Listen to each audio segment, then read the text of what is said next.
Hi everyone, it's really good to be able to share with you again. I hope you're keeping well. Now, I was chatting with Dan yesterday. Dan's my eldest son, for those of you who don't know, and we were talking about he's got an internship, and he said, what if somebody asked me the question, tell me something interesting about yourself? So we went through a couple of things that he could say.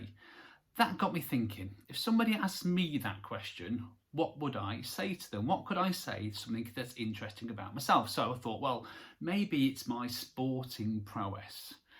That is not the case. My trophy cabinet exists of this. That is it. That is a regional croquet champions winners medal, genuine. That is Spring Harvest five-a-side competition 1991. Between the two of them, nothing very interesting. So what else could be interesting about myself? Well, I thought maybe interesting people that I've met, famous people that I've met, Z-list people that I've met more like, might be interesting to some people. So here are some people that I have met along the way. That is David Platt, ex-England player, scored the winning goal of the quarter-final against Belgium in 1990. I actually went to his house to fit his washing machine. That's as famous as that gets. Here we go, Dwight Yorke. I met him once, ex-Manchester United player. I actually sold him a washing machine, common theme as you can see. This guy here, I had no idea who he was when I met him, is Vladimir Klitschko.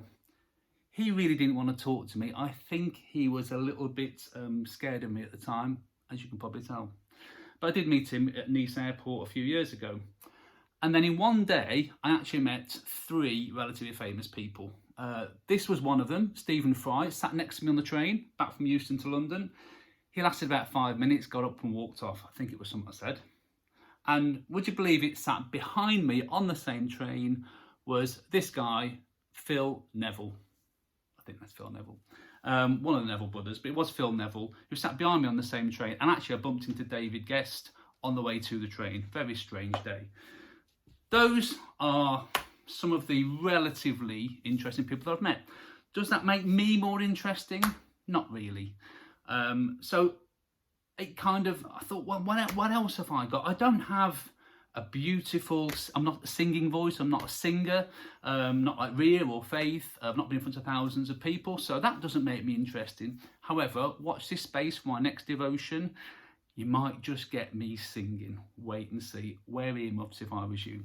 So that then led me on to think, well, if I'm not really that interesting, does God see me as being not that interesting?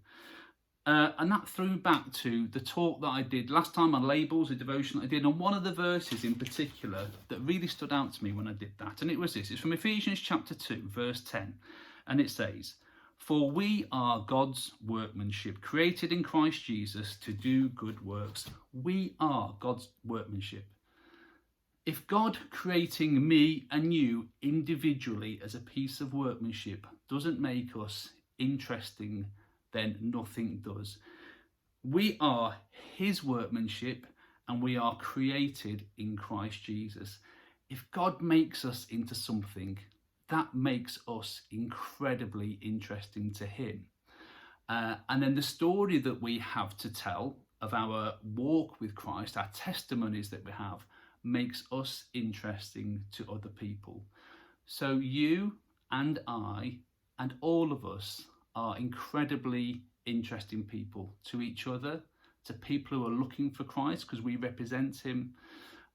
So I just want to share that with you today. If somebody asks you the question anytime, tell me something interesting about yourself, hopefully this will come to mind and you will think, you know what, I may not have done anything that's that interesting, but to God, I am incredibly interesting. Have a blessed day. Thank you. I look forward to sharing you with you again. As I say, earmuffs on, because it could be quite bad. God bless.